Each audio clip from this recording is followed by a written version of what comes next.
ஒரே ஆஃபீஸில் ஒர்க் பண்ணுறவங்க மேரேஜ் பண்ணிக்கலாமா அப்படின்னு ஒரு கொஸ்டின் இருக்குது. இதுக்கு வந்து ஐடிஇஎஸ் மாதிரியான இண்டஸ்ட்ரீஸில் இதை வந்து கொஞ்சம் என்கரேஜ் பண்ணுறாங்க, இல்லை சப்போர்ட் பண்ணுறாங்கன்னு சொல்லலாம். சில புகழ்வாய்ந்த சில ஐடி நிறுவனங்கள் அங்கே உள்ளுக்குள்ளேயே ஒர்க் பண்ணுறவங்க அவங்களுக்குள்ளே மேரேஜ் பண்ணிக்கிறத விரும்புகிறாங்க. To make them to stay back with the company for long time. ரொம்ப நாளைக்கு அவங்க இங்கேயே இருப்பாங்க, ஃபர்தராக அவங்க ரிசைன்மெண்ட்டு போக மாட்டாங்க அப்படின்ற அடிப்படையில் அவங்களோட ஒரு கமிட்மெண்ட்டை க்ரியேட் பண்ணுறதுக்கு அவங்க அதை சப்போர்ட் பண்ணுறதா நம்ம பார்க்குறோம். ஆனால் இது மேனுஃபேக்சரிங் இண்டஸ்ட்ரீஸ்க்கு வந்தீங்கன்னா இந்த மாதிரியான டிசிஷன்லாம் பெரும்பாலும் அவங்க என்கரேஜ் பண்ணுறதில்ல, சப்போர்ட் பண்ணுறதும் இல்லை.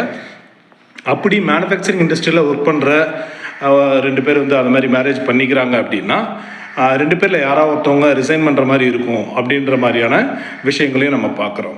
அதனால் இது நீங்கள் எங்கே ஒர்க் பண்ணுறீங்க, எந்த மாதிரியான கல்ச்சர், அங்கே எந்த மாதிரி பாலிசி இருக்குது அப்படின்றத பொறுத்து தான்.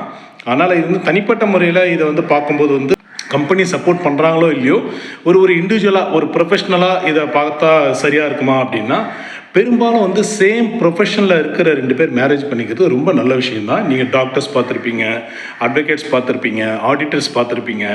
அப்படி சேம் ப்ரொஃபஷனில் மேரேஜ் பண்ணுறது நல்ல விஷயந்தான் கண்டிப்பாக. ஏன்னா ஒரு சரியான ஒரு புரிதல் இருக்கும் அவங்களுக்குள்ள. பட் அதுவே சேம் ஆஃபீஸில், ஃபார் எக்ஸாம்பிள் ஒரு கம்பெனியில் ஒரு குவாலிட்டி கண்ட்ரோல் மேனேஜர் இருக்கார், இன்னொருத்தவங்க அக்கௌண்ட்ஸ் மேனேஜராக இருக்கிறாங்க. ஸோ அந்த மாதிரியான விஷயங்கள் அப்போ ஒரே ஆஃபீஸில் இருக்கிற இல்லை ஒரே ப்ரொஃபஷனில் இருக்கிறவங்க ஒரே ஆஃபீஸில் இருந்தாலும் சரி, வேறு ப்ரொஃபஷனில் இருந்தாலும் சரி, ஒரு ஆஃபீஸில் ஒரு ஆர்கனைசேஷனில் ஒர்க் பண்ணுறவங்க அப்படி பண்ணிக்கலாமான்னா அது இன்னும் கொஞ்சம் பெட்டராக யோசிக்கலாம் அப்படின்னு தான் தோணுது.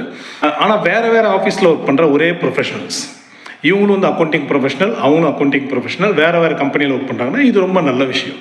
ஸோ அவங்களுக்குள்ள சரியான புரிதல் இருக்கும். ப்ரொஃபஷனல் பாத் ஒருத்தருக்கு ஒருத்தர் அவங்க கரெக்டாக இவங்க தப்பு பண்ணாங்கன்னா அவங்க கைட் பண்ண முடியும், அவங்க தப்பு பண்ணால் இவங்க கைட் பண்ண முடியும். இவங்களுக்கும் அந்த ப்ரொஃபஷனல்ஸ் நெட்வொர்க் இருக்கும், அவங்களுக்கும் அந்த ப்ரொஃபஷனல்ஸ் நெட்வொர்க் இருக்கும். அவங்களுக்கு ப்ரொஃபஷனலில் இல்லை ஜாபில் ஏதாவது பிரச்சனை வரும்போது இவங்க சப்போர்ட் பண்ண முடியும், இவங்களுக்கு இருந்துச்சுன்னா அவங்க சப்போர்ட் பண்ண முடியும்.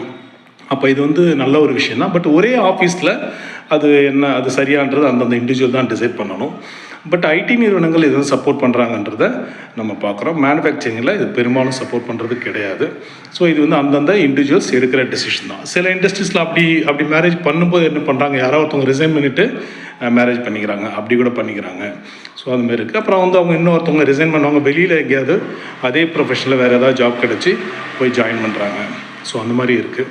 ஸோ அதனால் எல்லாம் முக்கியமான கமிட்மெண்ட்ஸ். பட் எல்லாம் லாங் டேர்ம் லைஃப்பில் ரொம்ப லாங் டேர்ம் விஷயங்களாக இருக்கிறதுனால நல்லா யோசித்து டிசைட் பண்ணுறது